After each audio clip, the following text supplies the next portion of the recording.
Good morning, my YouTube viewers. It is Crystal here, and I wanted to make another video for you.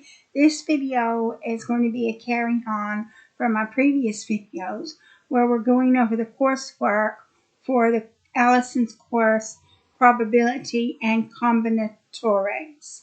In Module 7, we're going to be going over a few questions in Python because we did the work in Python. And the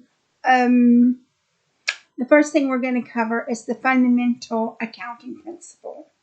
So you've got a fair die is tossed 3 times and the outcome are recorded.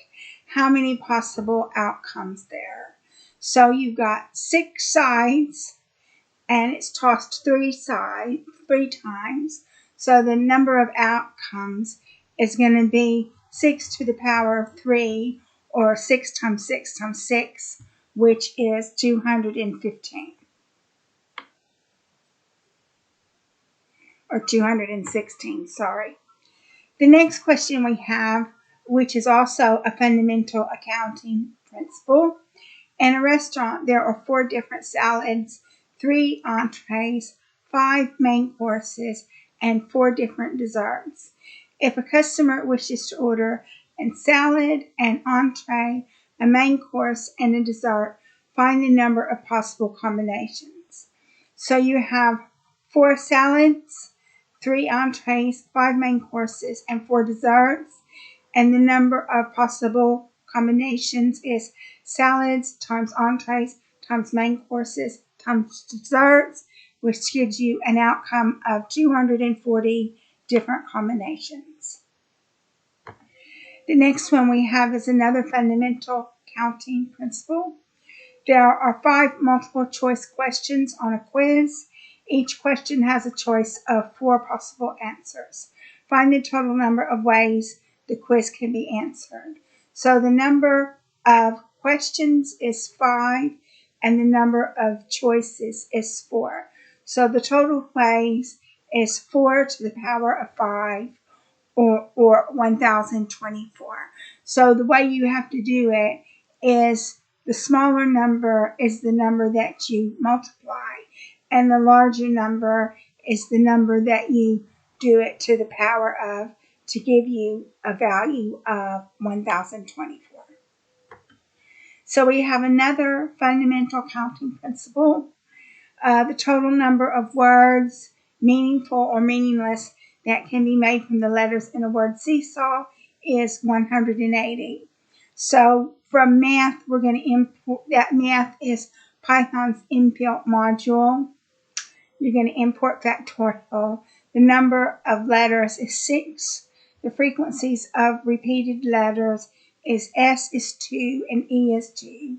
And then we're going to compute the permutations, which is factorial, and it's going to be floor. That means you divide it to the nearest whole number. Factorial frequency S times factorial frequency E, and that gives you a unique words of 180. So now we're going to go over the probability principle. A die is rolled twice. The probability of getting an even number on the first roll and a 5 on the second roll is 1/12. And then so basically you have to say whether that's true or false. But I'm going to tell you right now it's false. So an even prime is 1/6 because 2 is your even prime. A 5 is 1/6.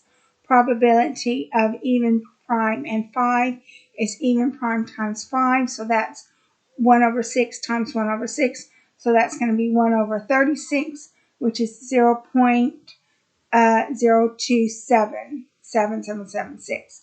And so that's going to be 2.7%. We're going to do another question on the probability principle.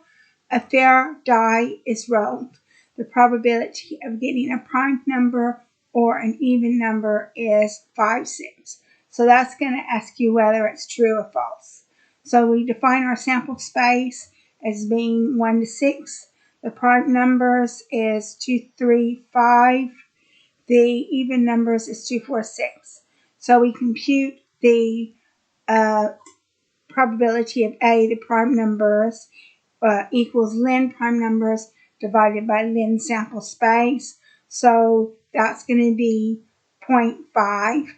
And then the next one, PB, is ln even numbers divided by ln sample space. So that's going to be 1/2 or 0.5 as well.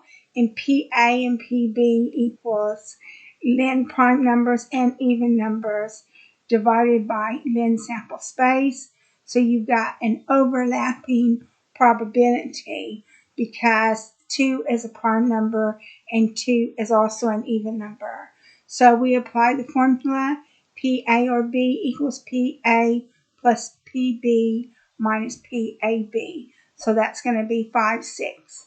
And so since 2 overlaps, you're going to have to subtract 1. So it's not going to be 1, it's going to be a 0.83. And that's 5, 6. So that's how you do it. And so that concludes this particular video on Module 7 of the Alison's Probability and Combinatorics class. If you like my video, please like and subscribe. And thank you for watching my video. I will be making you another video very soon. We'll be covering this work in Excel. So you have a choice of whether you want to do the work in Python or Excel.